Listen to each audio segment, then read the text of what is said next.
Before kingdoms had names, before pyramids touched the sky, there was only the river, the Nile. It flowed slowly, patiently, as it always had. Night settled gently over the land. Stars appeared one by one, reflected softly in the dark water.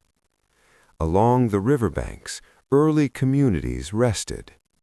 No cities yet, no monuments, only earth, water, and sky. The Nile brought life. Each year it rose quietly, spreading water across the land. When it withdrew, it left behind rich soil, dark, soft, and full of promise. People noticed. They planted seeds. They waited. And food grew. This rhythm became familiar. Flood, plant, harvest, rest. Time moved slowly. Homes were simple, mud walls, reed roofs, cool in the evening air. Families gathered after sunset. Fires glowed softly. Voices remained low. The desert surrounded them, silent, vast, unchanging. But near the river, life felt gentle. Birds rested in reeds. Fish moved beneath the surface. The breeze carried calm. People began to believe the Nile was sacred, not powerful in anger, but generous in patience. They thanked it with quiet rituals, simple offerings, careful words. The night listened. As generations passed, villages grew. Paths formed along the river. Boats drifted slowly downstream. The Nile became a road, connecting people, ideas, and memory. Still, everything remained calm. There were no kings yet, no crowns, no armies, only shared dependence on the river's kindness.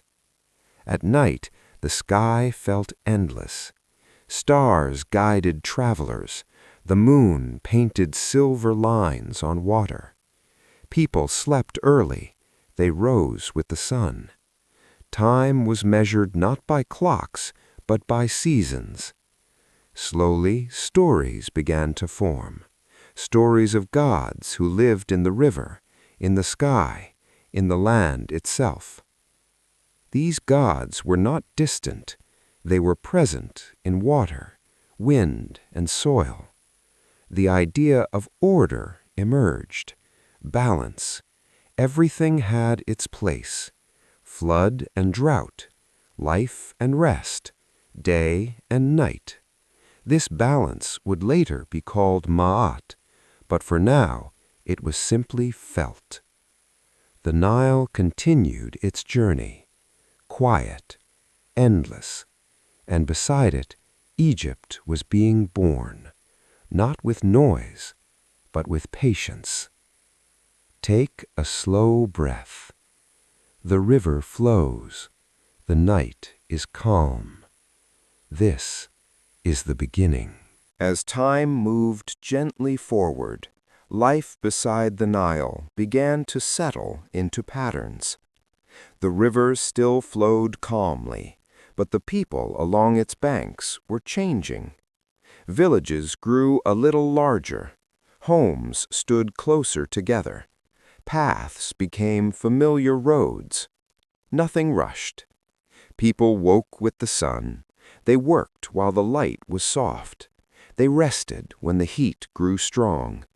In the evening, life slowed again. Fires were lit. Meals were shared quietly. Stories passed from mouth to mouth. These stories mattered. They explained the river, the sky, the seasons. People began to name the forces around them. The sun was no longer just light. It became Ra, a presence that rose each morning and rested each night. The river became more than water. It was life itself. The land, fertile and dark after the flood, felt protected. People believed unseen powers kept everything in balance. They did not fear these gods. They respected them. Rituals were simple: a small offering of grain, a bowl of water, quiet words spoken at dawn or dusk. There were no grand temples yet. Rituals happened in homes, by the river, beneath open sky.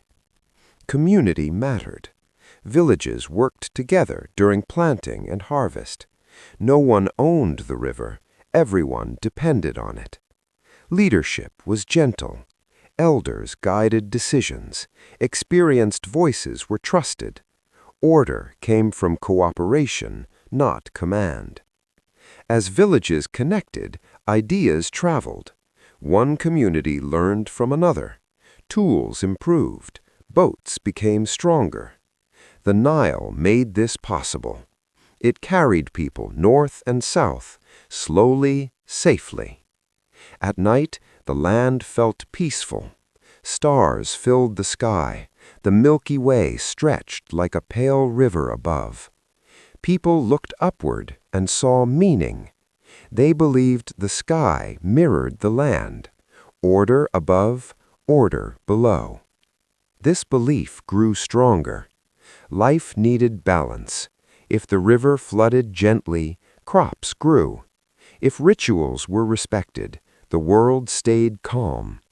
These ideas shaped early Egyptian thinking, not fear-based, balance-based. Over time, certain places became special: a bend in the river, a high bank safe from floods. People gathered there more often. Rituals grew slightly larger. Songs were shared. Symbols were drawn. The first sacred spaces appeared, simple, open, quiet. No stone walls yet, just intention. Children grew up hearing the same stories. They learned the names of gods as naturally as the names of seasons. These beliefs tied generations together. At night, the Nile reflected moonlight gently. The land rested. Egypt was not yet a kingdom, but it was becoming a culture, a way of living, a way of believing. Everything remained calm, nothing forced, nothing rushed. History was still breathing slowly. Take a deep, gentle breath.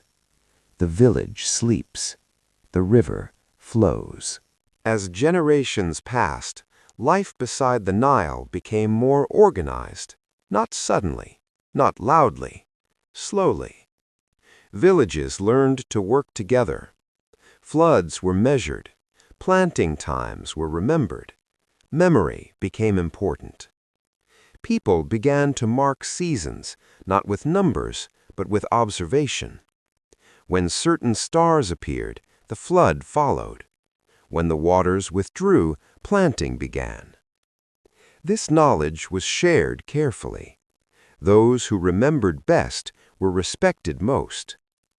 Early leadership emerged this way, not as kings, but as guides. They settled disputes. They organized work. They reminded people when to act and when to wait. These leaders did not rule by force. They ruled by trust. Order felt natural. The idea of ma'at, balance, harmony, rightness, began to take shape. People believed the world worked when balance was respected. Floods should not be too strong. Power should not be abused. Life should move gently. This belief shaped leadership. A leader's role was to protect balance, not to dominate. Communities expanded. Villages connected into regions. Paths became routes. Trade moved quietly along the river. Grain, pottery, tools, all traveled calmly. The Nile was the link. At night, Boats rested by the shore. Water lapped softly. Lanterns glowed faintly. Leadership grew slightly stronger. Some individuals gained more influence. They organized large projects, clearing land, building storage spaces, guiding shared labor. Still, everything remained cooperative. No walls, no armies, just agreement. Religion supported order. People believed the gods favored balance. If leaders acted wisely, the gods would keep the flood gentle. If order was broken, chaos might follow. This belief reinforced responsibility. Leadership was a duty, not a privilege. Burial practices also changed. People began to care more about the journey after life. They buried the dead with simple goods, pots, tools, food, not for wealth, but for continuity. They believed life continued in another calm form. This belief encouraged care, respect, and patience. The night sky remained central. Stars were guides. They marked time. They offered reassurance. People slept beneath them, feeling part of something ordered. Egypt was slowly preparing for something larger, not an empire yet, not a kingdom, but a society that valued structure, memory, and balance.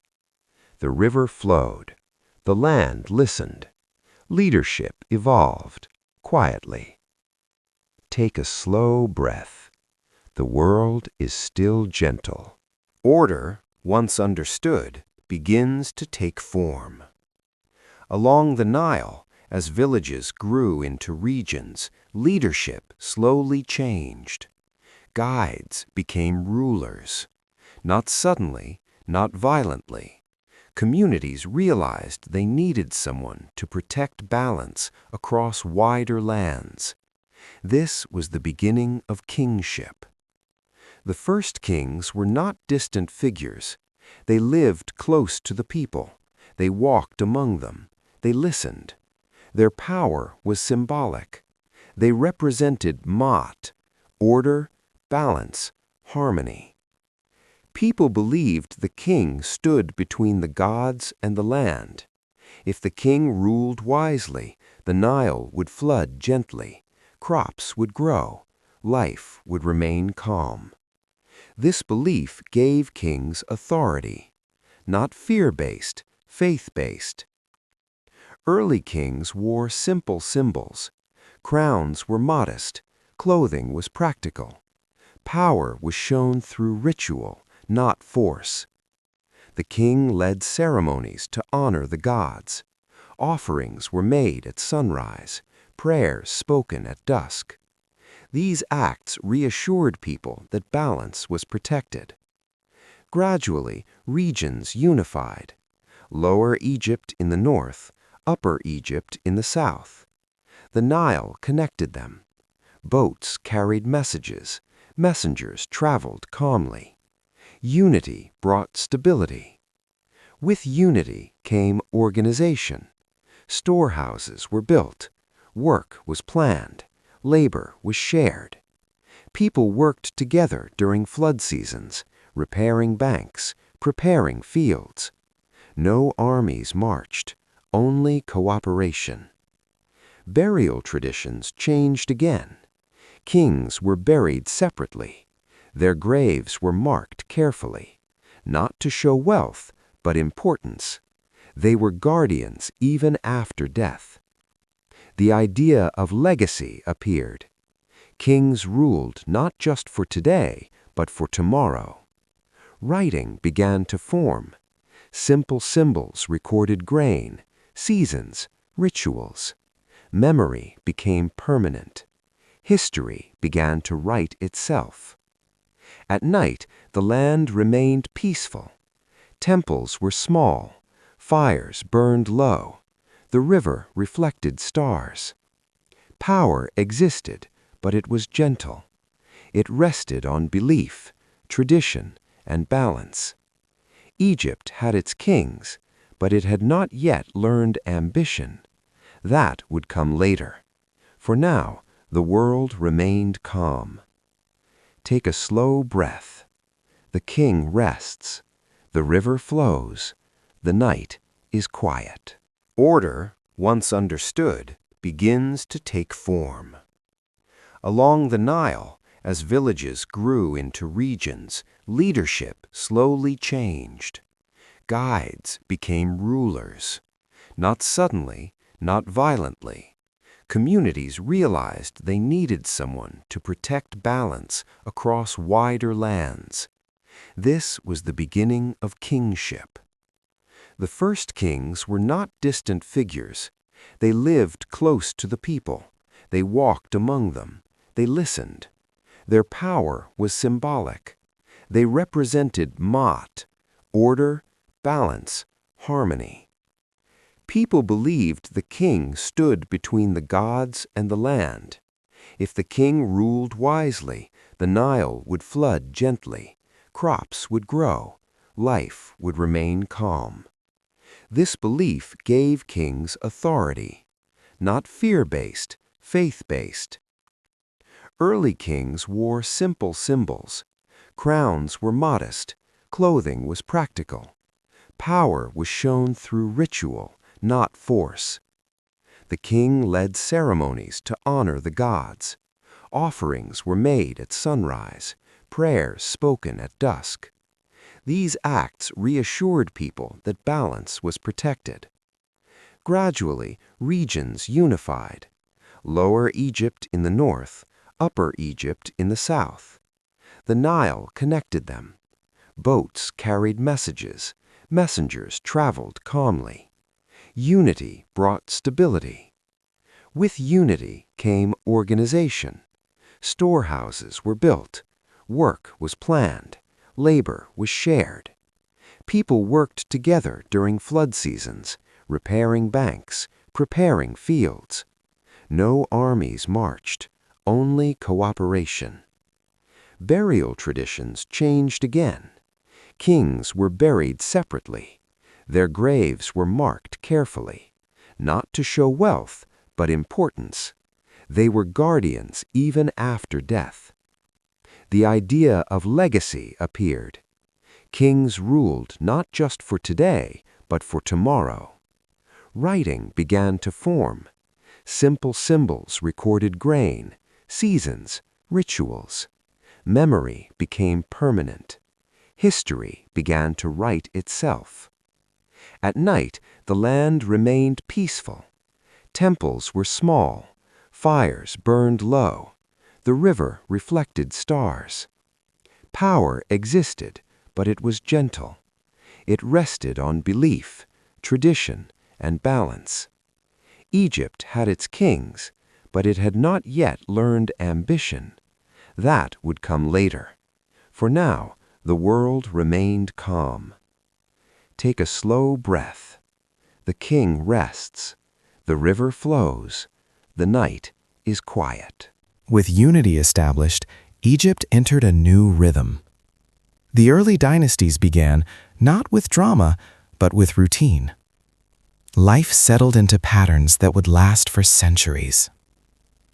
The Nile remained the heart of everything. Each year, its flood arrived quietly. Water covered the fields. Silt enriched the soil. When the waters withdrew, the land was ready. People planted calmly, guided by memory and stars. Daily life was simple. Homes were built from mud brick, cool in the day, warm at night. Families rose with the sun. They worked until heat slowed them. They rested. They worked again. Food was shared. Bread made from emmer wheat, vegetables from gardens, fish from the river. Meals were unhurried. Clothing was light. Linen flowed softly in the breeze. Children learned by watching. They followed parents to fields, to workshops, to the riverbank. Knowledge passed quietly from one generation to the next. Crafts developed steadily. Potters shaped clay. Carpenters worked wood. Stoneworkers learned patience. Each craft had rhythm. Each task had purpose. Religion remained close to daily life. Small household shrines appeared. Simple offerings. Quiet prayers. People did not separate the sacred from the ordinary. Everything was connected. Officials managed records. They measured grain. They tracked floods. Writing became more refined. Hieroglyphs grew clearer, more expressive. Not everyone could write, but everyone respected it. The king remained central. Seen rarely, but felt always. He represented balance, not control. Festivals marked time. Music played softly. Dancing remained gentle. Celebration did not disturb peace. Burial customs reflected daily life. People were buried with objects they used. Not luxury, familiarity. They believed life continued much like this one.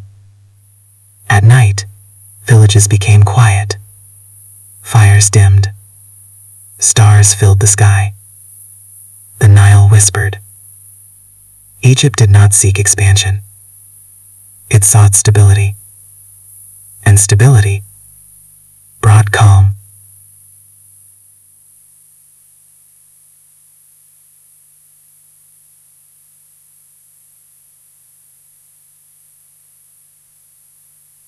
As time passed, faith in the king grew deeper. People believed the king's soul continued after death, guiding the land from another realm. This belief changed everything. Tombs became more important.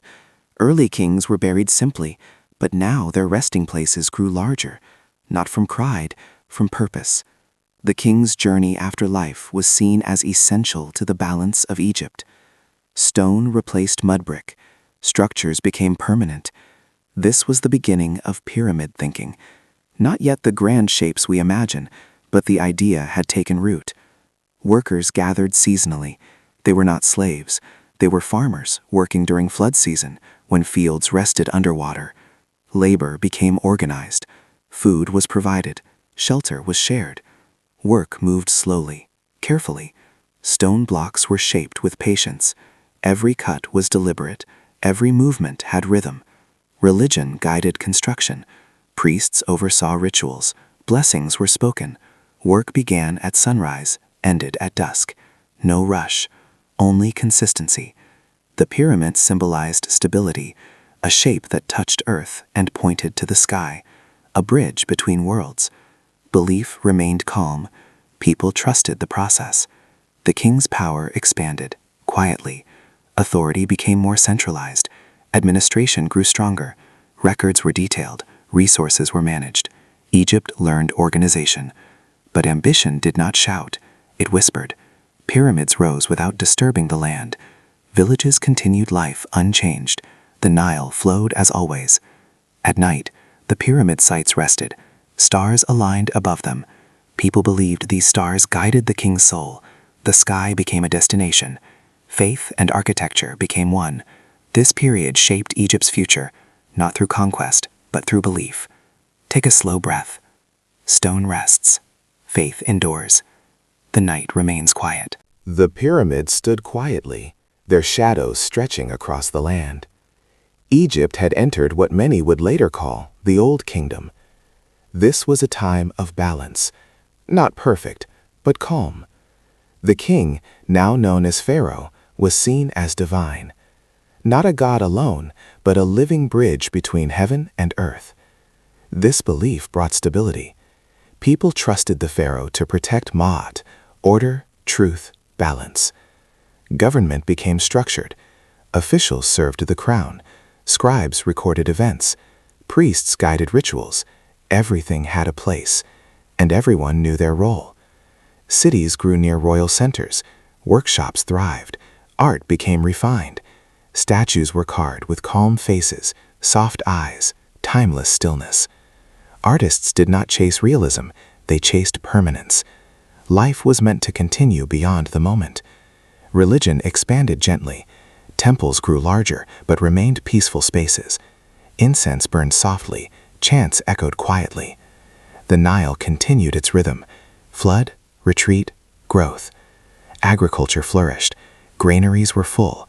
Trade expanded. Egypt exported stone, crafted goods, grain. In return, it received wood, metals, ideas. No wars disturbed the calm. Borders were respected. Security came from strength, not aggression. Daily life remained steady. Families gathered at dusk. Children played softly. Music drifted through the air. Burial practices reached refinement. Tombs were decorated with scenes of everyday life: fishing, farming, feasts.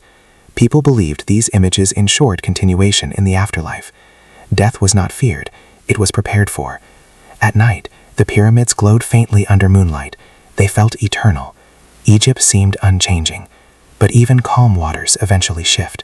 For now, the old kingdom rested in golden balance. Take a slow breath. The land sleeps. The stars watch. History whispers. For a long time, Egypt believed balance would last forever. The river had always come. The land had always given. But slowly, almost quietly, things began to change. The Nile's flood grew weaker. Not every year, just sometimes. Fields did not drink as deeply. Crops did not rise as high. People noticed, but they did not panic. They trusted tradition. Yet seasons passed, and the pattern continued. Granaries thinned, trade slowed. The great calm of the Old Kingdom began to soften. Pharaohs remained divine, but their reach felt distant. Local officials gained influence. Communities began to rely on nearby leadership. Unity loosened. Belief in Ma'at was questioned, not rejected, but tested. People wondered quietly why balance felt fragile. Priests performed rituals, offerings increased. Still, the river remained uncertain. Art changed. Tomb decorations showed less abundance, more simplicity. Life turned inward. Some regions prospered, others struggled. The kingdom no longer felt equal. Travel became harder, communication slowed. Egypt was not collapsing violently.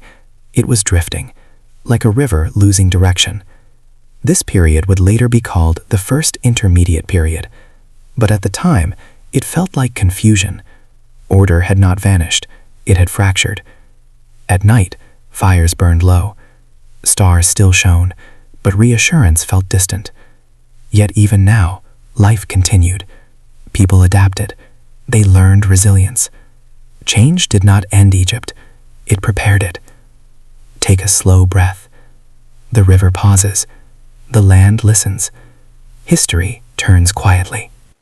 After a long period of uncertainty, Egypt slowly began to steady itself.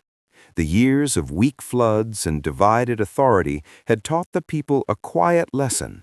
Balance could be restored, but only through patience. Gradually, strong regional leaders emerged, not as conquerors, but as unifiers. They rebuilt trust, repaired canals, and reopened trade routes along the Nile. Life did not return overnight. Instead, it unfolded gently, like water finding its way back into familiar channels. This renewal marked the beginning of what historians would later call the Middle Kingdom. Pharaohs of this era ruled differently. They were still seen as sacred, but now they were also expected to protect the people more directly. Kings traveled, listened, and invested in infrastructure. Irrigation systems improved, fields expanded, granaries filled once more. The Nile's rhythm returned, calmer and more reliable, restoring confidence across the land. Art and literature changed during this time. Instead of only praising divine perfection, writings began to reflect human emotion, hope, worry, reflection. Stories were written not just for temples, but for people. Wisdom texts advised kindness, fairness, and humility. Egypt had learned that strength without care could break balance. Religion grew deeper, not louder. Temples were rebuilt with careful planning. Rituals focused on harmony rather than grandeur. Gods were still honored, but now compassion and justice became central themes. The idea of Maat evolved, becoming something every person, not just the pharaoh, was responsible for maintaining. Daily life improved steadily. Farmers trusted the seasons again. Craftsmen refined their skills. Trade reached distant lands, bringing gold, wood, and new ideas. Egypt did not rush toward expansion. It preferred security. Borders were protected quietly. Diplomacy was valued over conflict. Burial practices also reflected this shift. The afterlife was no longer reserved mainly for kings.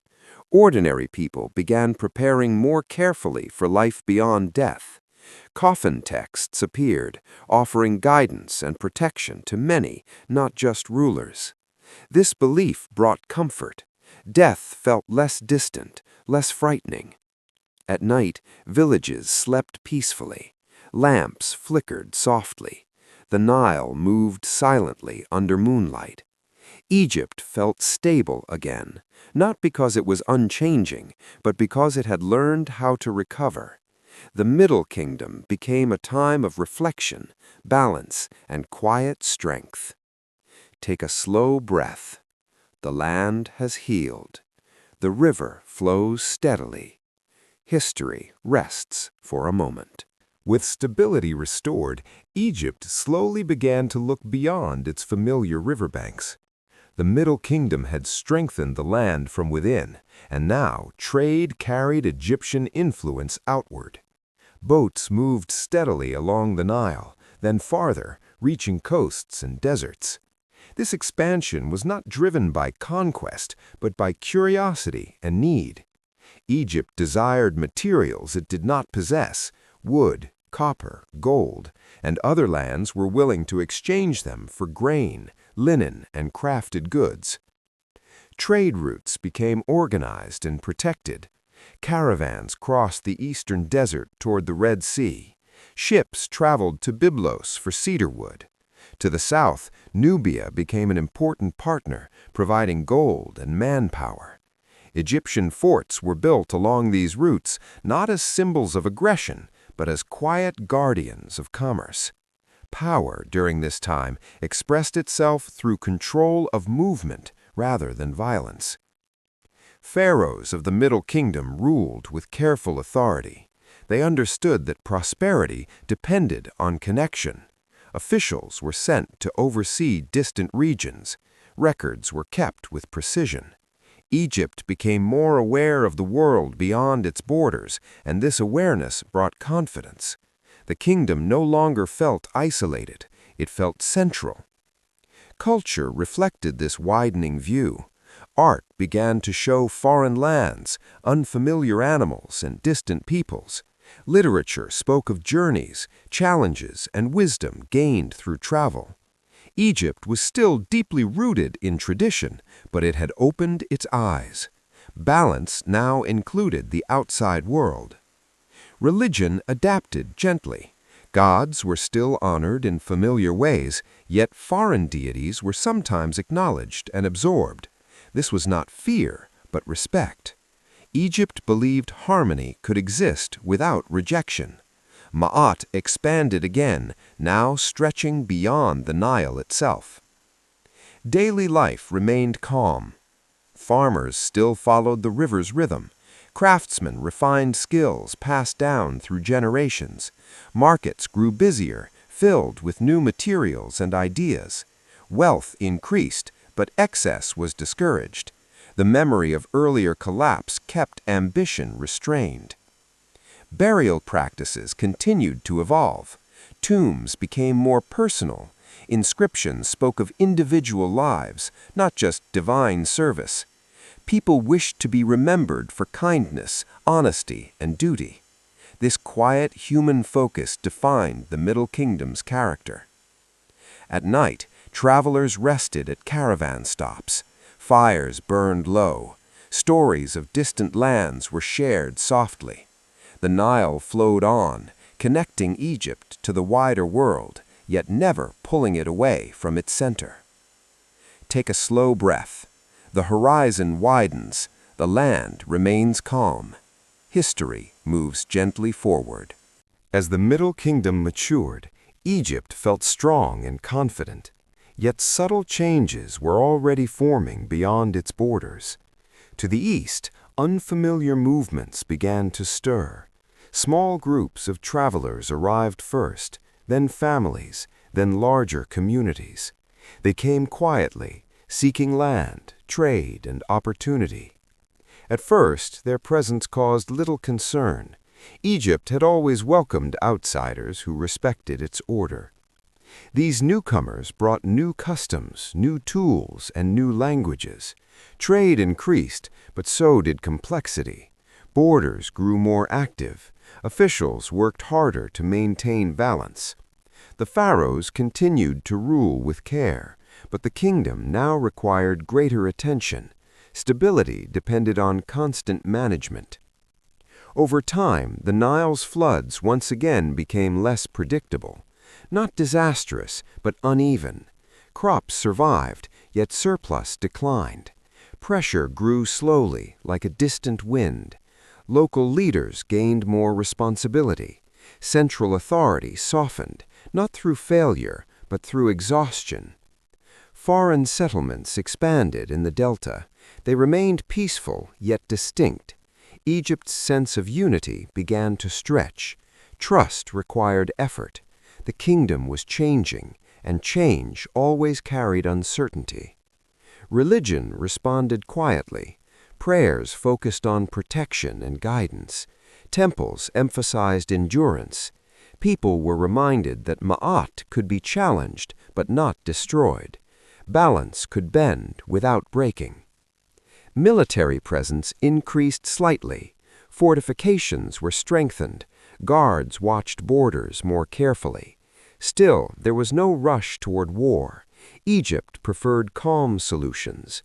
Diplomacy remained the first choice. Art reflected awareness of uncertainty.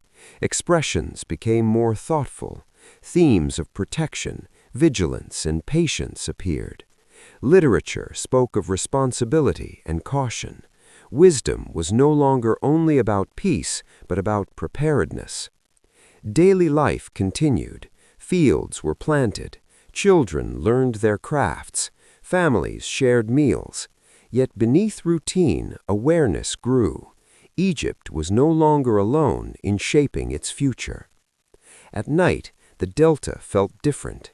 New fires burned along the horizon. New voices carried on the wind. The Nile flowed on, unchanged, but the world around it was slowly shifting. This was not an end. It was a pause before transformation. Egypt stood at the edge of another turning point, quiet but significant. Take a slow breath. The land listens. The river waits. History prepares to move. Change arrived without warning. Egypt did not fall in a single moment, nor did it collapse through loud battles. Instead, control slipped away quietly. In the delta, foreign rulers, known later as the Hyksos, gained influence. They did not arrive as destroyers. They settled, traded, and slowly took power where authority had weakened. Egypt's central rule fractured, not because of weakness in spirit, but because balance had stretched too thin. The Hyksos brought new technologies. Horse-drawn chariots moved faster than anything Egypt had seen. New weapons appeared. These changes altered the meaning of power. Egyptian rulers in the south watched carefully, aware that the old ways of protection were no longer enough. Yet life for ordinary people continued. Fields were planted, markets opened, families adapted quietly. The land was divided. Northern Egypt lived under Hyksos rule. Southern Egypt remained Egyptian, governed by local kings. The Nile still connected them, but trust was broken. Communication slowed. Unity felt distant. Egypt had entered what would later be called the Second Intermediate Period. Religion shifted once more.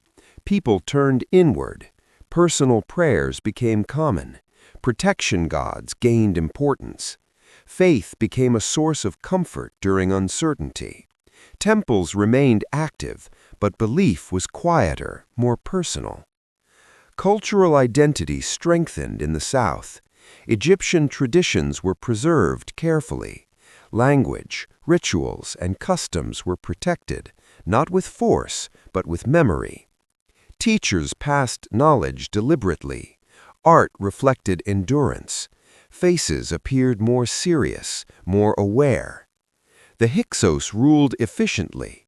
They adopted Egyptian customs while maintaining their own. Cities remained active. Trade continued. This was not chaos, but coexistence without harmony. Egypt was not destroyed, but divided. At night, the land felt uneasy. Fires burned along borders. Guards watched roads. The stars remained unchanged, yet the future felt uncertain. Still, Egypt endured. It waited. From this quiet fracture, something stronger would rise. Change often prepares renewal. Take a slow breath. The kingdom sleeps divided. The river flows between worlds. History holds its breath. Division did not erase Egypt's identity. In the south, far from the delta, memory remained strong. Local kings ruled from Thebes, preserving traditions that had shaped Egypt for centuries. They did not rush toward rebellion. Instead, they waited, strengthened, and remembered. Resistance grew quietly, rooted in culture rather than anger. Stories of the past were told often. Elders spoke of unity, balance, and ma'at. Children learned what it meant to be Egyptian, even under divided rule. Temples became places of reassurance. Rituals focused on renewal and protection. Faith became a quiet form of resistance. The rulers of Thebes began to organize. They rebuilt armies carefully, adopting new technologies while preserving old values.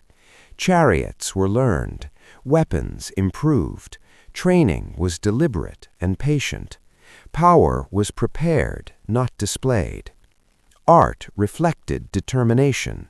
Reliefs showed confidence and readiness. Symbols of strength returned, balanced by calm expressions. Egypt was not seeking revenge, it was seeking restoration. Leadership grew stronger. Kings understood that unity required responsibility. They ruled closely, listening to their people. Resources were gathered steadily. Alliances were formed cautiously. The road to freedom was long but clear. The Hyksos still ruled the north, but their presence no longer felt permanent. Southern Egypt had regained purpose. Hope did not shout, it whispered, spreading through villages and cities alike. Daily life continued. Fields were tended, markets opened, songs were sung quietly. Preparation did not disturb peace. Egypt learned how to hold patience and power together. At night, Thebes rested under watchful stars. Soldiers trained by torchlight. Priests prayed for balance. The river flowed as it always had, carrying the promise of return. This was not yet victory, but the direction had been chosen. Egypt was moving toward reunification, step by careful step. Take a slow breath. Memory stands firm. The land gathers strength.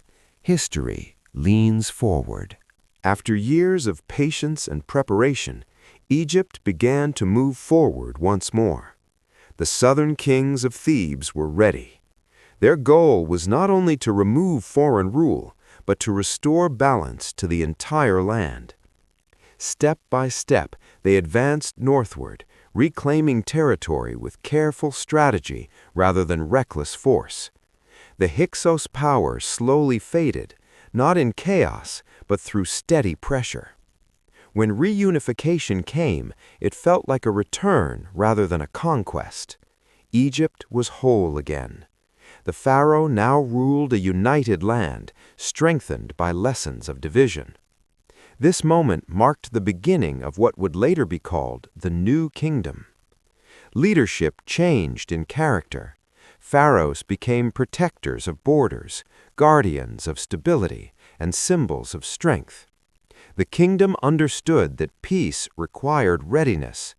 Military organization improved, yet expansion was cautious. Egypt did not seek war, but it refused to remain vulnerable. Temples grew grander, especially those dedicated to Amun. The gods of Thebes rose to national importance, reflecting the city's role in reunification. Religion became a unifying force once more, blending tradition with renewed confidence. Trade expanded rapidly. Egypt reached farther than ever before, connecting with neighboring lands. Wealth returned, but it was managed with awareness. Officials remembered past imbalance and governed with greater care. Art and architecture flourished. Reliefs showed confident rulers, strong yet composed. Buildings were designed to last, expressing permanence and order. The spirit of Maat was restored, not as memory, but as living practice. Daily life benefited from stability. Fields thrived, crafts prospered, families lived without fear of division. Egypt felt powerful again, but also wiser. At night, the land rested beneath a sense of purpose. The river flowed uninterrupted. The stars watched over a reunited kingdom. This was not an end, it was a beginning. Egypt was entering its most influential age, carrying both strength and restraint. Take a slow breath. The land is whole. The future opens quietly. History continues. With reunification complete, Egypt began to look outward once more. The new kingdom was strong, organized, and confident. Pharaohs now carried the responsibility not only of ruling the Nile Valley, but of protecting it from distant threats. Expansion did not begin as ambition, but as caution. Borders were pushed outward to create safety, not glory. Armies traveled beyond Egypt's traditional lands. Nubia to the south and territories in the east came under Egyptian influence. These lands were not erased, they were managed. Governors were appointed. Trade routes were secured. Egypt's reach extended, yet its heart remained beside the Nile. Wealth flowed into the kingdom. Gold, tribute, and exotic goods filled storehouses. Temples grew richer. Cities became more active. Power increased, but so did responsibility. The pharaoh was no longer only a symbol of balance, but a ruler carrying the weight of empire. Religion adapted again. The gods were seen as protectors of expansion. Victory was credited to divine favor. Temples celebrated success, yet also reminded rulers of restraint. Maat still guided authority. Power without balance remained dangerous. Daily life felt both stable and distant from the empire's edges. Most Egyptians continued farming, crafting, and trading as before. Empire was something felt through prosperity, not constant war. The Nile remained calm, grounding life in familiar rhythm. Art reflected authority and confidence. Pharaohs were shown larger, stronger, timeless. Scenes of tribute and foreign lands appeared on temple walls, yet expressions remained controlled, calm, eternal. At night, Egypt rested beneath growing influence. Borders were guarded, roads were watched. The land felt secure, yet aware. Expansion had brought success, but also vigilance. The empire stood tall. But power, once expanded, demanded constant care. The balance Egypt valued would soon face a new challenge, not from outside, but from within belief itself. Take a slow breath. The land is strong. The burden is heavy.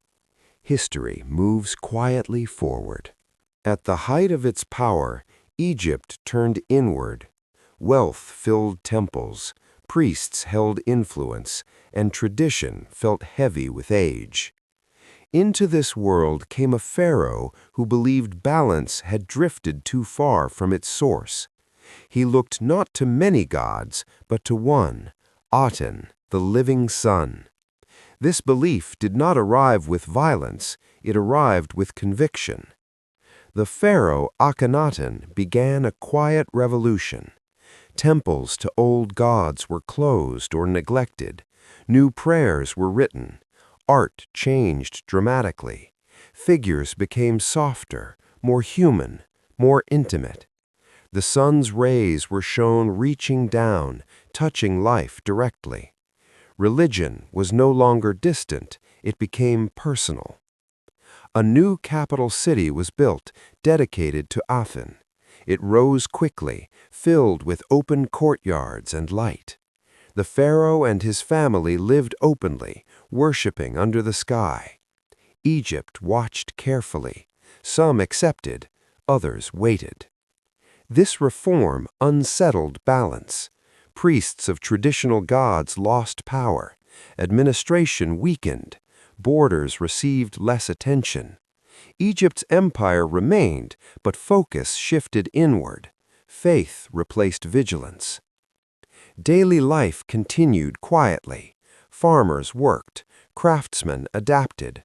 Rituals changed in some places and remained the same in others. Egypt did not fracture, but it grew uncertain. After Akhenaten's death, change faded. The old gods returned. Temples reopened. The capital was abandoned. Egypt restored tradition carefully, almost gently, as if waking from a dream. The lesson was clear. Belief could reshape a kingdom, but balance must guide it. At night, the sun god rested.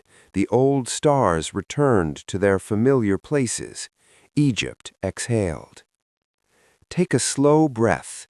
Faith has shifted. Order returns softly. History settles again. After faith returned to familiar paths, Egypt entered a final age of brilliance. Great rulers restored temples, repaired borders, and reaffirmed tradition. The empire still stood strong, and its presence was felt far beyond the Nile. Monuments rose once more, carved with confidence and memory. Egypt celebrated its past even as it lived in the present. Pharaohs like Ramesses embodied this era. They ruled with authority and ceremony. Battles were fought to protect territory. Victories were carved into stone, ensuring they would never be forgotten. Egypt projected strength not only to its neighbors, but to itself. Trade continued across vast distances. Wealth flowed steadily. Temples grew rich again. Art reached refined perfection.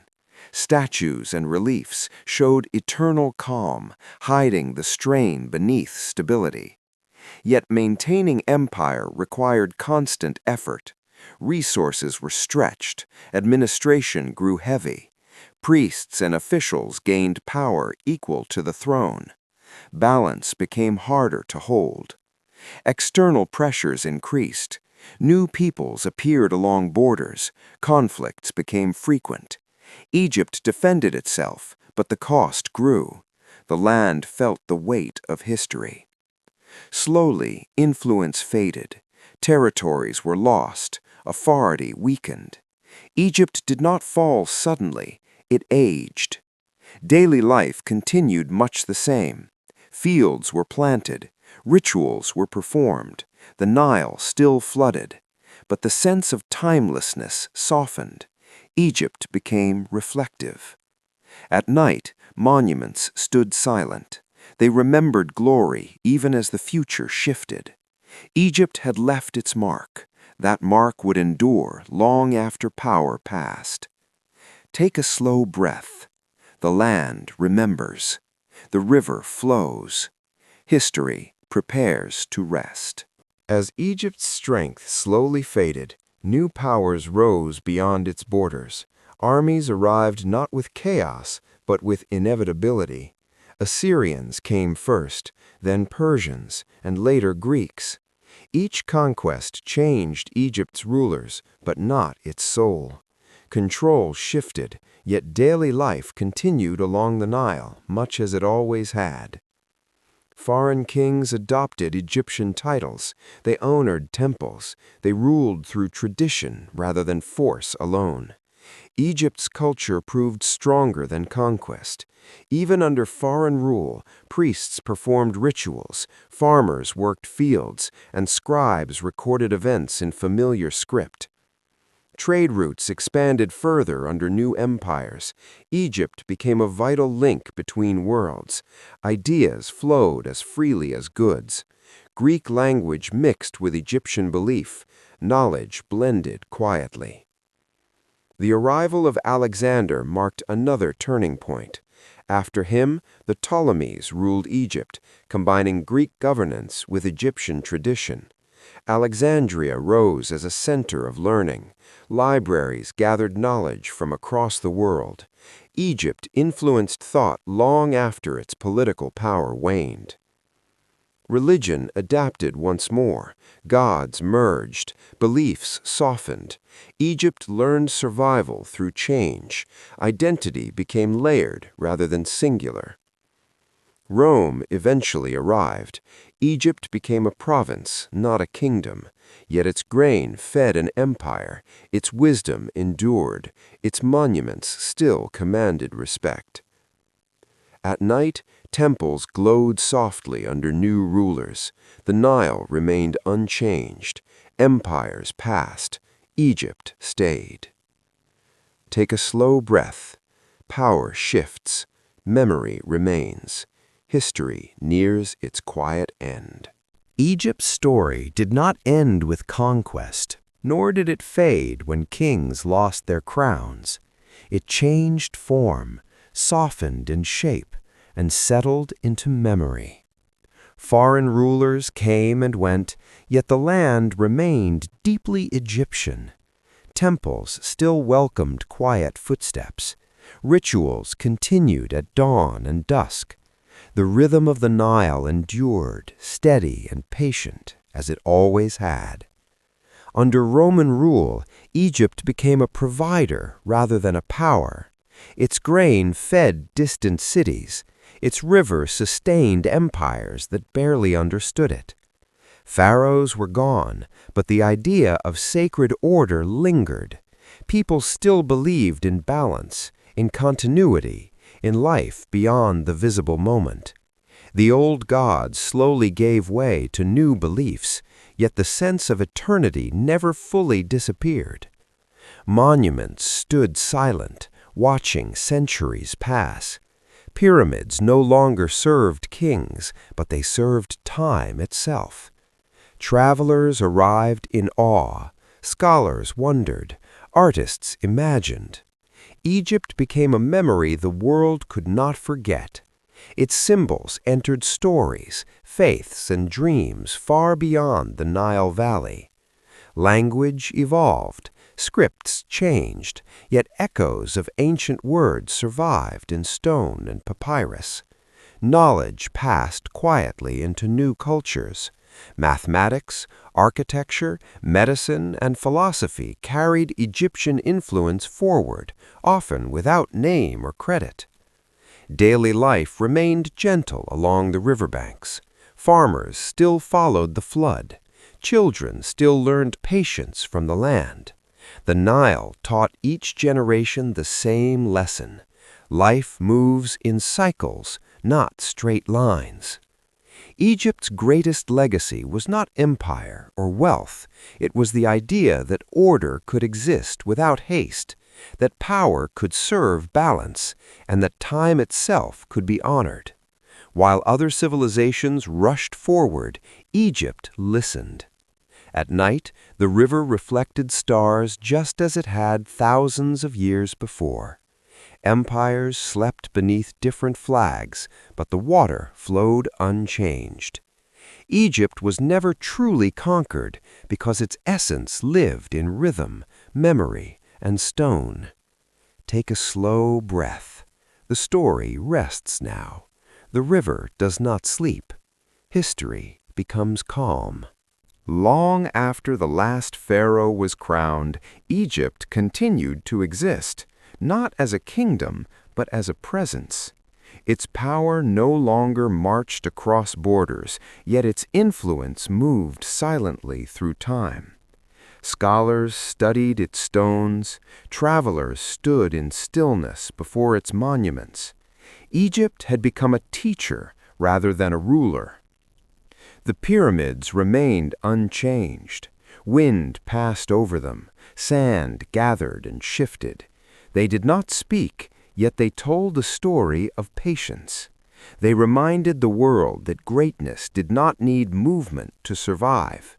Time itself seemed to slow around them. The Nile continued its ancient rhythm: flood, retreat, renewal. Generations came and went, learning the same lessons their ancestors once learned. The river asked for no recognition.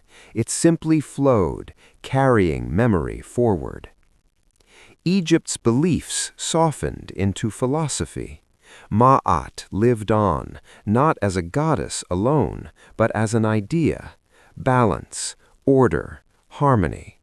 These ideas entered other cultures quietly. They appeared in law, in ethics, in the search for meaning.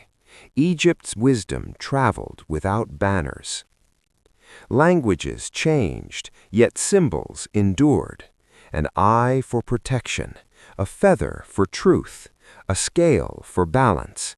These images crossed centuries, reminding people that some ideas never age. Religion transformed again and again. Old gods rested, new beliefs rose, yet the Egyptian sense of eternity, of life connected beyond death, never fully vanished. It remained in art, ritual, and quiet human hope. Modern cities grew where temples once stood. Roads crossed ancient paths, yet beneath everything, the land remembered. Egypt had learned how to survive change by accepting it, not resisting it. At night, the desert cooled. Stars filled the sky exactly as they had thousands of years before. Someone, somewhere, looked up and felt small, but connected. That feeling was Egypt's final gift. This was the lesson Egypt left behind. Civilizations do not need to shout to last. They need rhythm, memory, balance, a willingness to move slowly with time rather than against it. Take a deep, gentle breath. The story has ended, but the echo remains. The river flows. The night is calm. When the world moved forward, Egypt did not hurry to follow. It stayed where it had always been, between water and desert, between memory and time. Centuries passed like soft footsteps across sand. New rulers arrived. New languages filled the air. Yet Egypt listened more than it spoke. The monuments learned silence. Stone absorbed heat by day and released it at night. Columns cast long shadows that slowly turned with the sun. These structures were not waiting for worship, they were waiting for understanding. People came seeking answers. Some searched for power, others searched for meaning. Egypt offered neither directly. It offered patience. To stand before its ruins was to feel time slow, to sense how small a single life could be, and how gentle that realization felt. The Nile continued its work. It did not remember names or battles. It remembered only movement. Water touched the same banks again and again, teaching continuity. Children learned to swim where ancestors once had. Farmers followed floods their grandparents had trusted. Life repeated softly. Egypt's story entered dreams. Writers imagined it. Painters shaped it. Filmmakers chased its light. Yet no retelling ever captured the quiet truth. Egypt was never loud. It never needed to be. Balance was its strength. Acceptance was its endurance. Where other civilizations burned bright and vanished, Egypt cooled slowly and stayed. At night, desert winds moved gently across ruins. Sand whispered against stone. Stars returned to their ancient places. The same sky that watched the first villages still watched the modern world. Egypt did not conquer the future. It waited for it. And in waiting, it remained. Take a slow breath. Let the mind rest. The story has become still. The river flows. The night holds everything softly. Time does not end stories. It softens them. Egypt's tale settled into the land, into the river, into the quiet spaces between footsteps. Long after names faded, the rhythm remained. Morning light touched stone. Evening shadows cooled the sand. Night returned the stars to their places. The Nile breathed in cycles. It rose, it withdrew, it nourished. This simple movement taught patience better than any book. Those who lived beside it learned to wait, to prepare, to trust return. This lesson traveled quietly through generations, shaping lives without asking permission. Stone listened. Columns stood where hands once worked with care. Every block remembered touch, not ambition, not haste, just repetition, measured and calm. This was how Egypt spoke to time, by refusing to rush. Belief transformed into feeling. The gods became ideas. Balance became habit. Order became kindness. These things did not require temples to survive. They lived in choices made daily, in fairness practiced quietly, in respect given without display. Visitors came seeking secrets. Egypt offered stillness. In that stillness, minds slowed, breath deepened, the noise of elsewhere faded. What remained was the sense of continuity, life connected across distance and age. The desert guarded silence. Wind traced old paths. Sand erased sharp edges. Nothing argued. Everything accepted change. This acceptance was Egypt's final wisdom. At night, the sky felt close. Constellations returned like old friends. The same stars that guided boats and seasons watched the present moment. They asked nothing. They witnessed everything. This is where the story rests. Not finished, not gone. Resting, like water between tides. Take one last gentle breath. Let thoughts soften. The river flows on. Time listens. The night is calm.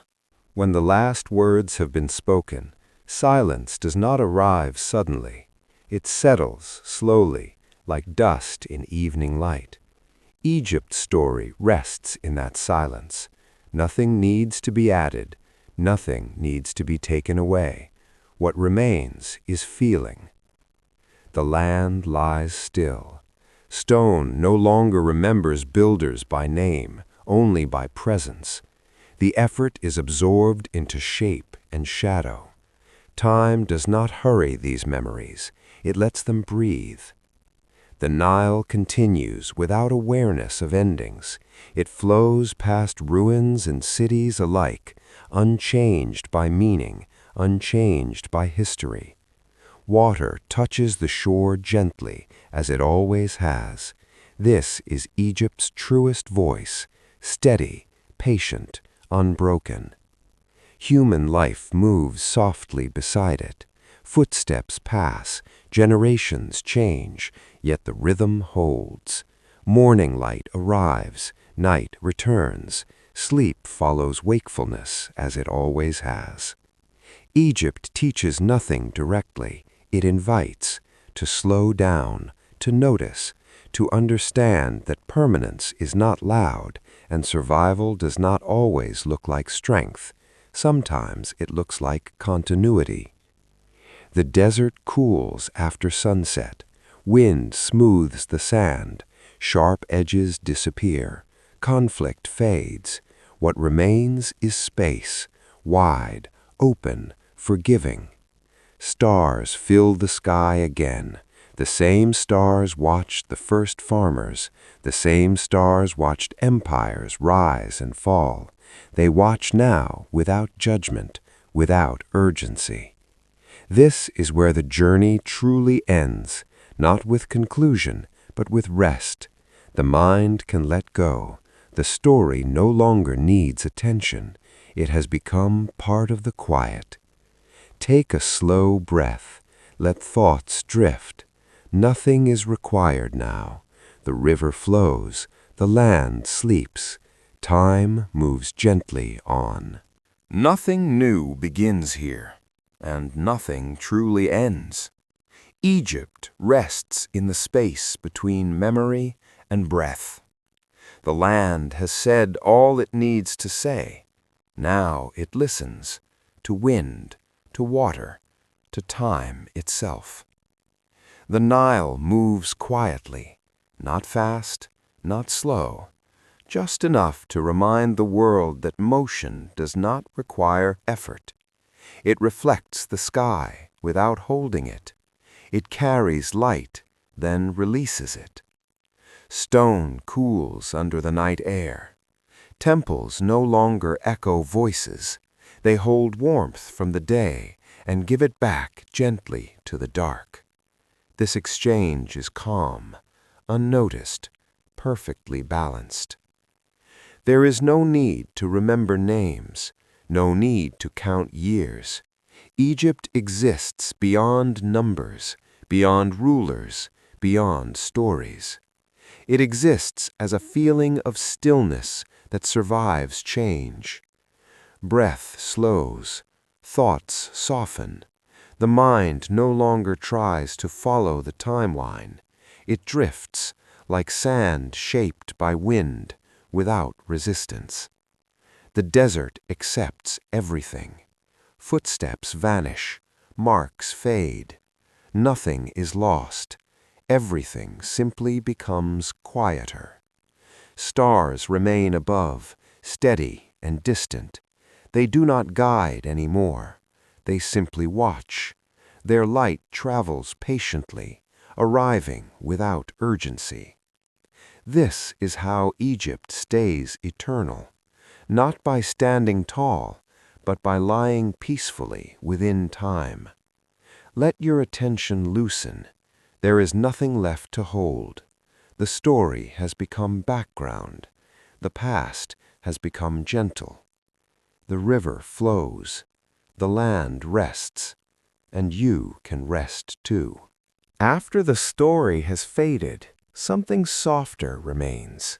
Not history, not meaning, only presence. Egypt rests there, where thought no longer needs direction. The land feels warm, even in the dark. Daytime heat lingers inside stone, released slowly, patiently. Nothing rushes, nothing waits. The Nile moves without sound. You do not watch it anymore. You simply know it is there. Water continues, as it always has, without asking to be seen. There are no lessons now, no symbols to remember. Balance exists without explanation. Order breathes on its own. Wind crosses the desert gently. Sand shifts. Shapes soften. Sharp lines disappear. Everything becomes smooth enough to rest upon. Temples are no longer places, they are silhouettes. Pyramids are no longer monuments, they are shadows against the sky. The stars feel distant, yet close enough to calm the mind.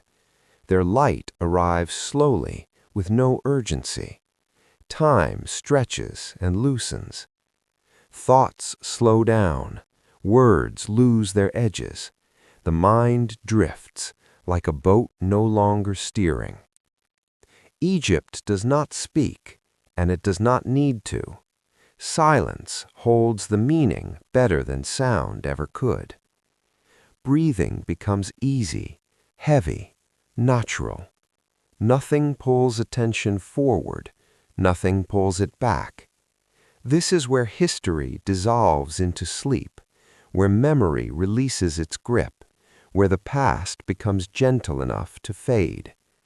The river flows, the desert rests, and awareness floats quietly away. There is no beginning here, and no ending waiting ahead. Egypt exists as calm awareness, resting without effort. The land feels distant, yet familiar, like a place visited in a dream long ago. You do not try to picture it. It forms itself gently, without detail. The Nile is only movement now, not water, not reflection, just continuity, a slow presence that reassures without asking attention. Stone has forgotten its weight. Pyramids are no longer tall. Temples no longer stand. Everything lies flat inside the mind, smooth and quiet. Wind does not travel anymore. It pauses. Sand rests where it falls. Nothing needs adjustment. Thought becomes softer than breath. Breath becomes softer than sound. Awareness loosens its edges. There is no need to stay awake for the story. The story is already gone. What remains is rest. Stars fade into darkness. Darkness feels warm, safe, endless. Time does not move forward here. It opens outward, becoming wide enough to disappear. Egypt dissolves into the same stillness it always belonged to. Not lost, just complete. Breathing continues on its own, slow, deep, natural. Nothing is expected. Nothing is required. The river flows somewhere far away. The land sleeps without dreams, and you drift gently with it. There is nothing to follow now, no place to arrive, no memory to hold. Egypt has become quiet space. The land no longer forms images. It feels like warmth under closed eyes, a gentle awareness without shape, without edges. The Nile is not seen, it is felt, like a slow breath moving somewhere far away. You do not listen to it, it simply exists. Stone no longer stands or falls, it rests, weightless, cool, calm. Wind does not pass. Air is still, comfortable, safe. Thoughts loosen and drift away, one by one, without needing attention. They fade before becoming words. Time has no direction here. It stretches so wide that it disappears. There is no past, there is no future, only rest. Breathing continues softly, naturally, each breath slower than the one before, deeper, heavier, easier. Egypt does not remain as a place, it remains as calm. Darkness feels gentle, like a blanket placed carefully. Nothing presses, nothing pulls. Sound fades into silence.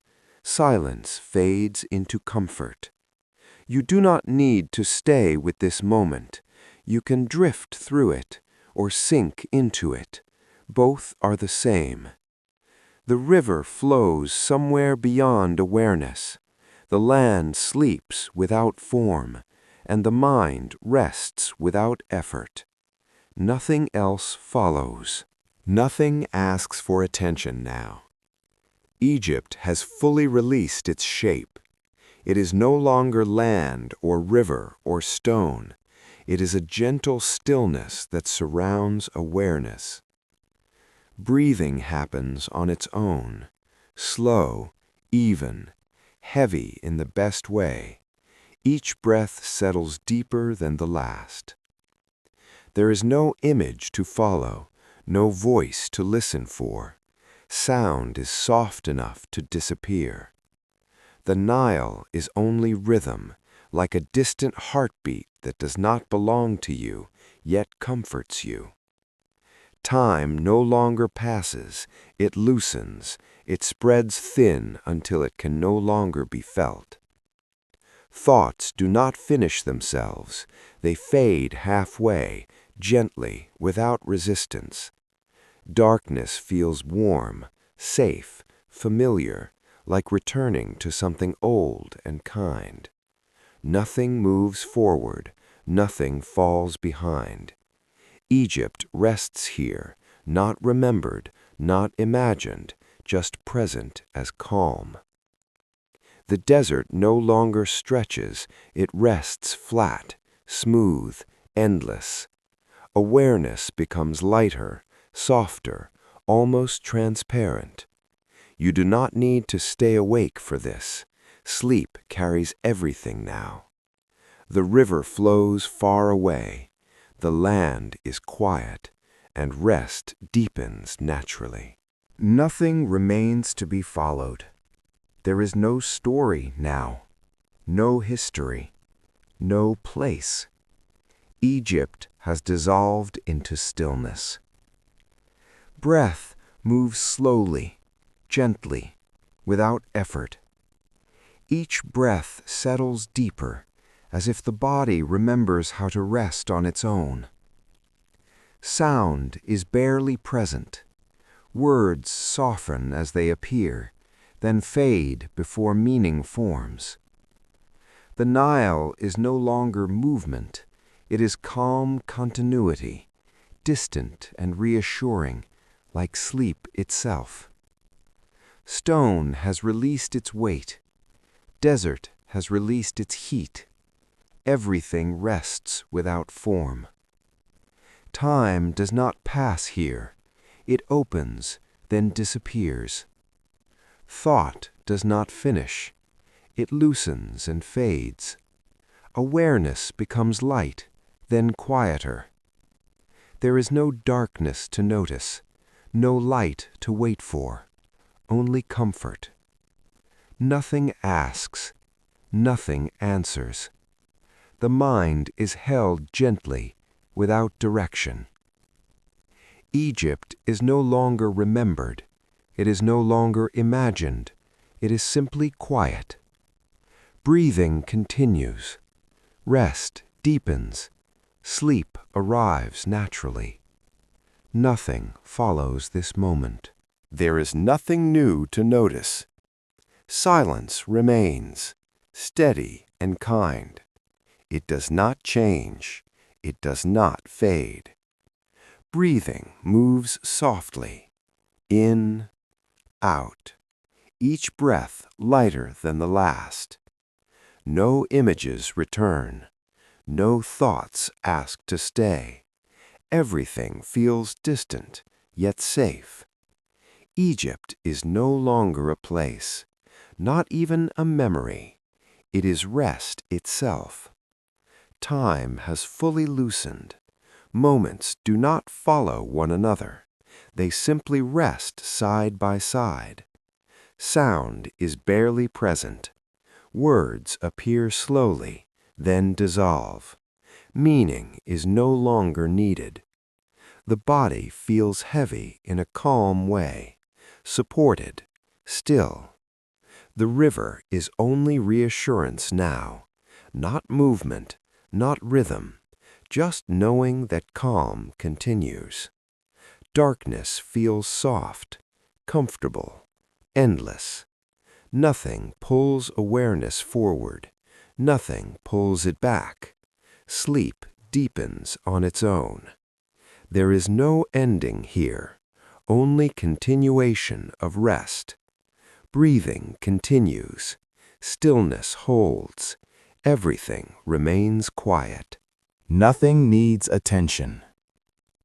Stillness stays exactly as it is, unmoving, unchanging.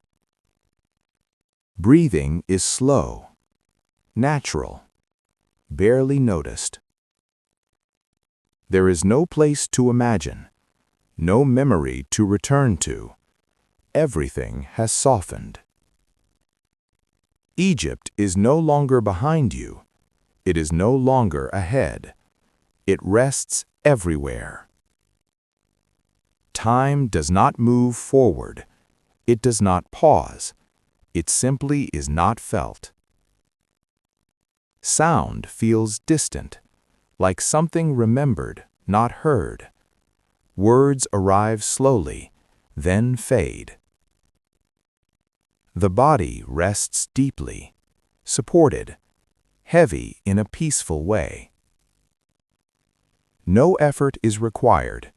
No awareness needs to stay awake. The river exists only as calm certainty, not flowing, not still, just present. Darkness is gentle, wide, comforting. Thoughts do not complete themselves. They dissolve before forming. Everything that could happen has already settled. Breathing continues. Rest deepens. Nothing interrupts. There is no ending here, only quiet continuation. As centuries passed, Egypt entered a long evening rather than a sudden night.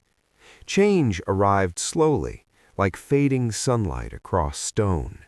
Nothing collapsed, nothing rushed. The land simply adjusted itself to new rhythms.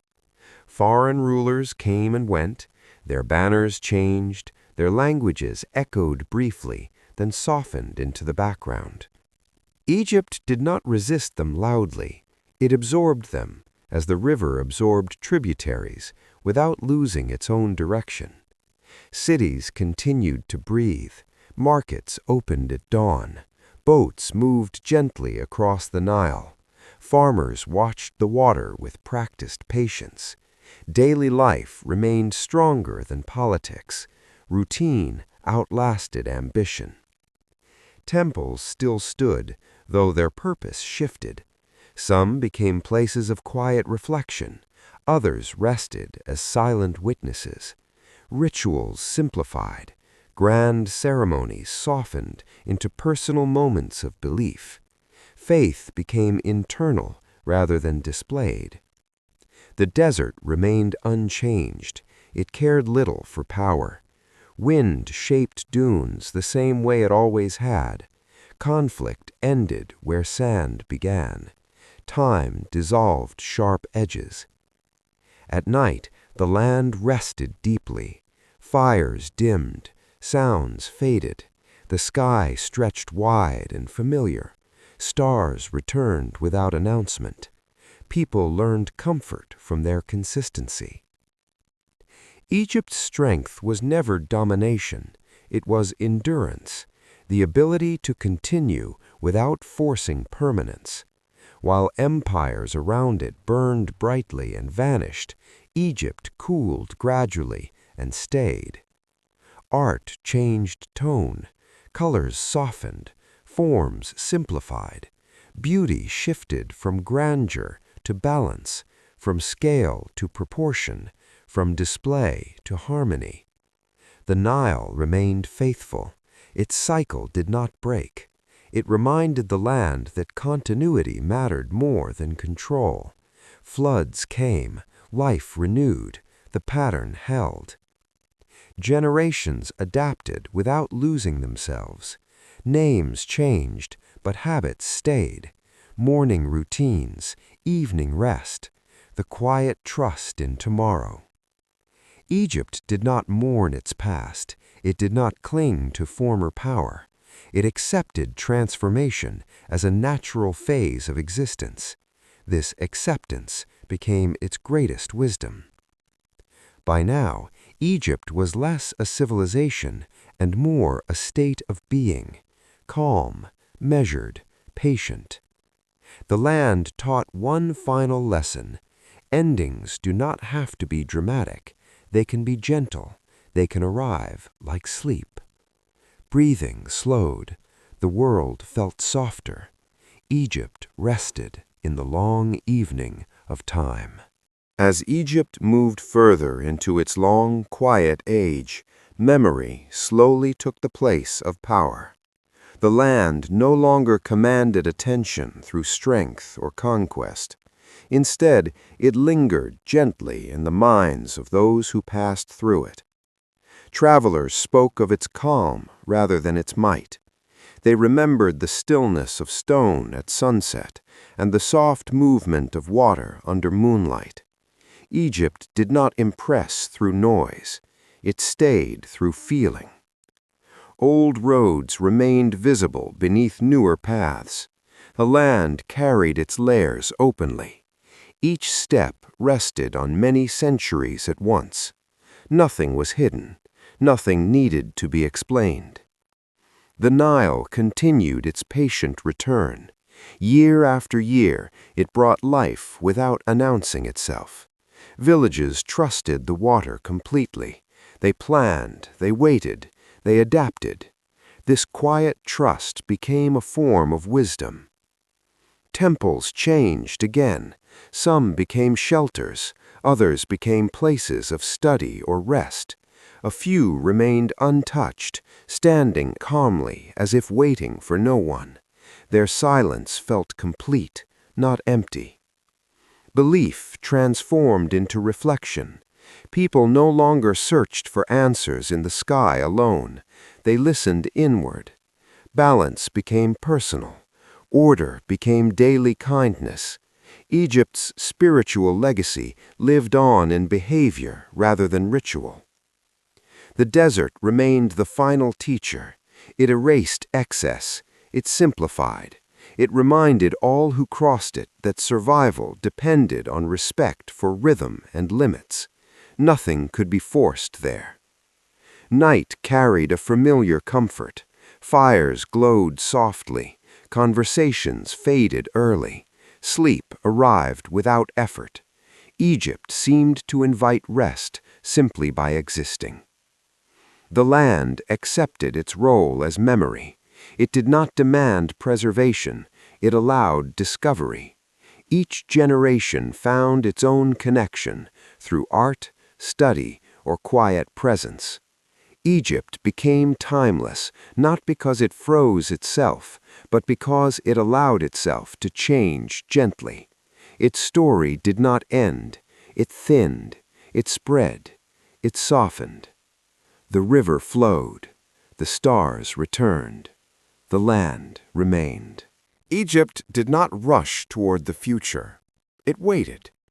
Waiting became its language, its strength, and its final gift to the world. While time moved quickly elsewhere, Egypt remained steady, allowing centuries to pass like slow clouds across an open sky. The Nile taught this patience better than any ruler ever could. Its waters rose and withdrew without urgency. Fields were planted with trust, not fear. Life followed rhythm rather than command. This simple understanding kept the land alive long after power faded. Stones held their position. They warmed under the sun and cooled at night. Temples did not collapse suddenly. They aged. Cracks formed gently. Shadows grew longer. Time was allowed to work without resistance. People adapted without struggle. New customs blended with old habits. Languages changed slowly. Songs softened. Yet daily routines continued.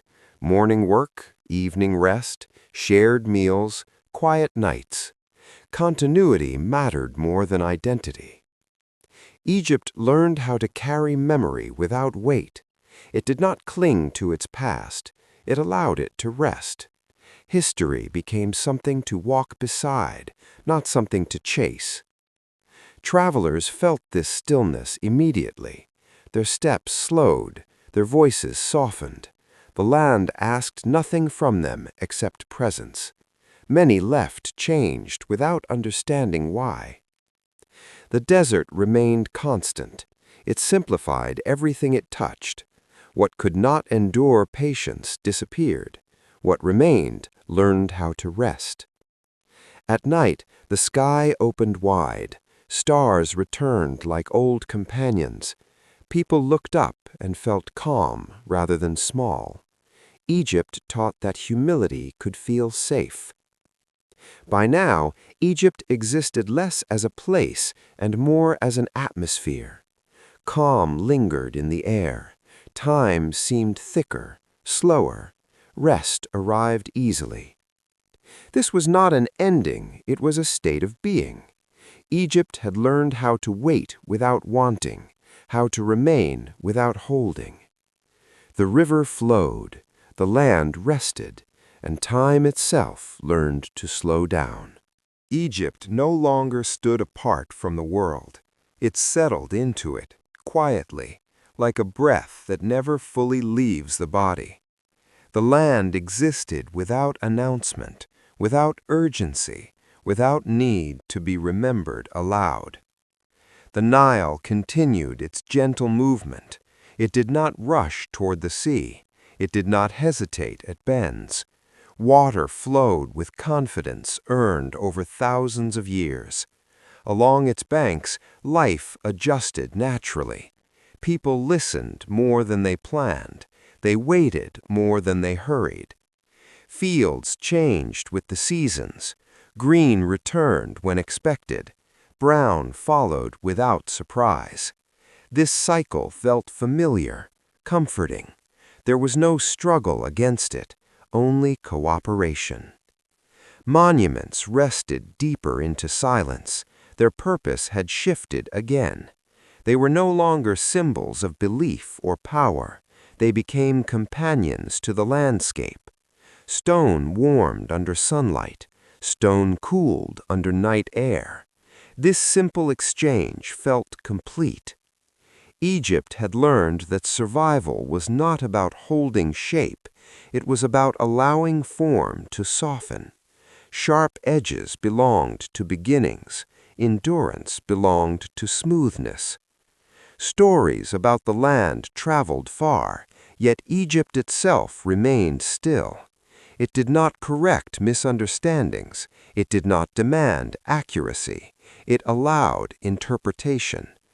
Each visitor carried away a different feeling, and all were accepted. Belief now lived quietly within routine, morning tasks, evening rest, fair exchange, respectful silence. These practices carried more meaning than spoken doctrine ever had. The desert remained unchanged. It offered no shelter to excess. It erased footprints gently. It reminded all who passed that nothing permanent needed to be proven. Everything already belonged. Night settled easily. Lamps dimmed early. Sounds softened. The sky opened wide. Stars appeared without drama. Their presence felt expected, almost familiar, as if they were part of the land itself.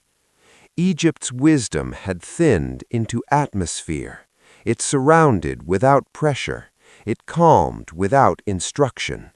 To be there was to slow down without realizing why. Time passed without dividing itself into moments. Days felt connected. Seasons flowed together. The future did not feel distant. The past did not feel heavy. Everything rested in a continuous now. Children learned by watching rather than being told. Elders taught through example rather than command. Knowledge moved quietly, like water seeping into soil. Nothing in Egypt asked to be restored to former greatness. The land had moved beyond comparison. It existed on its own terms. Visitors often felt this change without understanding it. They arrived curious. They left calm. Egypt did not answer questions. It adjusted breathing. The river flowed. The desert listened. And Egypt remained, not as history, but as presence. By this time, Egypt no longer felt like a chapter in history. It felt like a pause within it. The land existed gently, asking nothing, offering calm without explanation. Those who spent time there often noticed a change in themselves before noticing anything else.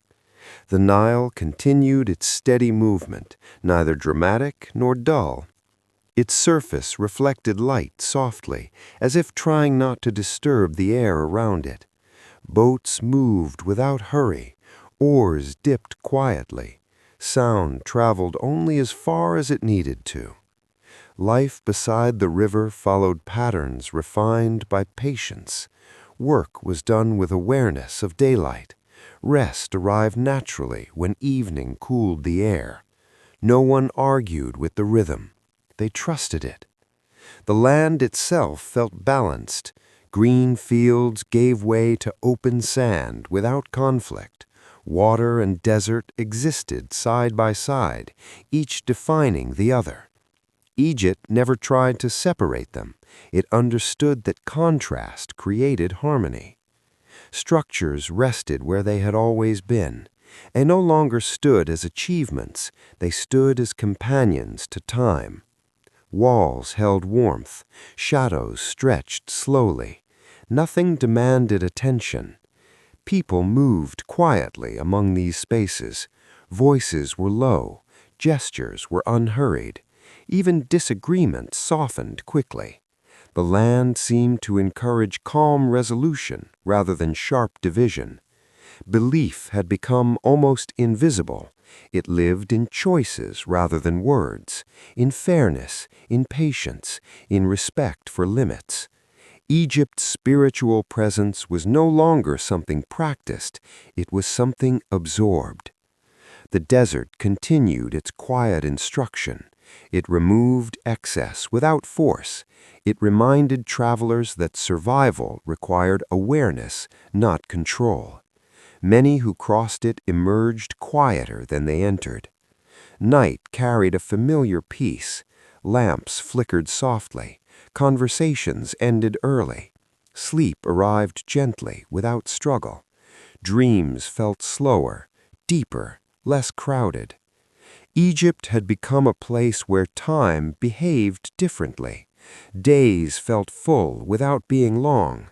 Years passed without feeling rushed. Aging did not feel like loss. It felt like settling. Visitors who arrived expecting ruins often left with rest. They carried away a sense of stillness they had not known they needed. Egypt did not follow them, it simply remained, available. The river continued to offer its lesson without speaking it. Movement does not require urgency. Continuity does not require effort. Presence is enough. Nothing here pushed toward the future, nothing pulled from the past. Everything rested where it was. Egypt had become a teacher without voice, a reminder that lasting influence comes from balance, not force. The land breathed slowly, the river flowed gently, and the world, for a moment, learned to slow down too. By now, Egypt existed less as land and more as sensation. To think of it was to slow down without trying. To remember it was to breathe more deeply. The civilization had gently stepped beyond geography and settled into awareness. The Nile still flowed, unchanged in purpose. It did not announce itself. It did not demand attention. It moved as it always had, teaching through repetition rather than instruction. Those who lived beside it understood this language well. They listened with patience instead of control. Villages rested quietly along its banks. Life unfolded without spectacle. Morning arrived softly, work followed naturally, evening brought rest without resistance. These patterns were not rules, they were agreements between people and place. Stone structures continued to age without complaint. Their surfaces softened, their edges blurred. They no longer stood apart from the land. They belonged to it completely. Sunlight warmed them during the day. Night cooled them gently. This exchange felt endless and calm. Egypt's past no longer pressed heavily on the present. It hovered lightly, like memory that comforts rather than demands. Stories existed, but they were no longer urgent. They could be remembered or released without loss. Belief lived quietly now. It no longer needed temples or declarations. It expressed itself through balance, through fairness in trade, patience in speech, respect in rest. Egypt's spiritual core had moved inward. The desert remained unchanged, vast and accepting. It offered silence rather than shelter. It erased excess and kept only what mattered. Those who crossed it learned humility not through hardship, but through space. Night brought a familiar peace. The sky felt close. Stars appeared without drama, as if they had never left. Their presence reassured rather than inspired. They reminded the land that time was wide and forgiving. Egypt no longer competed with the future. It did not try to define itself against progress. It allowed the world to move while it remained steady. This stillness became its quiet strength. Visitors felt this difference immediately. They arrived with curiosity and left with calm. The land adjusted their pace without instruction. Egypt did not teach by words, it taught by presence. Generations continued without urgency. Children grew, elders rested.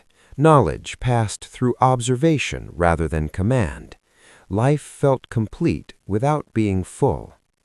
The river repeated its cycle, flood, retreat, renewal. Again and again. No variation was needed. The pattern itself was enough. Egypt had become something rare, a civilization that survived by letting go, by softening instead of hardening, by resting instead of reaching. Nothing here demanded remembrance, and yet nothing was forgotten. The land held everything lightly, the river moved gently, and Egypt lived on as a feeling the world could return to whenever it needed rest. Egypt did not fade the way other civilizations did. It did not collapse into silence or disappear into dust. Instead, it learned how to rest. It allowed time to pass through it gently, without resistance, without struggle. By now, Egypt was no longer measured in years or dynasties. It was measured in rhythm, in breath, in the slow return of seasons that never asked for attention. The land had stepped beyond history and entered continuity. The Nile remained the quiet heart of everything. It flowed as it always had, unconcerned with who remembered its name. Its waters carried no urgency. They touched the shore, then moved on, teaching the final lesson of Egypt: nothing needs to stay still to remain. Villages lived beside the river with calm familiarity. Life unfolded without ambition to be remembered. Morning light arrived softly. Work followed naturally. Evening brought rest without effort. Sleep came easily, as if invited by the land itself.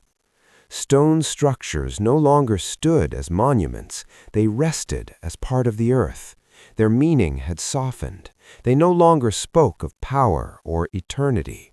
They spoke of patience, of acceptance, of the beauty in allowing time to shape rather than destroy. Belief had fully transformed into presence. There were no grand rituals left to perform. Balance lived in behavior. Order lived in kindness. Harmony lived in restraint. Egypt's spiritual legacy had become invisible, yet stronger than ever. The desert continued to hold silence without explanation. It did not threaten, it did not comfort, it simply existed, wide and open, teaching humility through space. Anything unnecessary was left behind naturally. Night arrived gently, as it always had. Darkness felt familiar, not heavy. Stars appeared in their ancient places, steady and calm. They no longer guided journeys. They reminded the land that nothing truly ends. Egypt no longer belonged to the past. It did not belong to the present either. It existed outside comparison, outside competition, outside urgency. It had become a place where time itself slowed down to rest. Visitors who arrived here felt something change within them.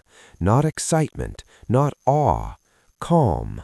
Their thoughts slowed, their breathing deepened. Egypt adjusted the rhythm of the mind without instruction.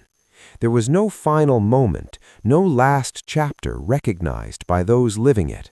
Life continued quietly, uninterrupted. Generations passed without announcement.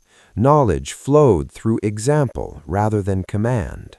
The river repeated its cycle endlessly: flood, retreat, renewal, the same movement trusted completely. Egypt never tried to improve this rhythm. It understood that perfection did not require alteration.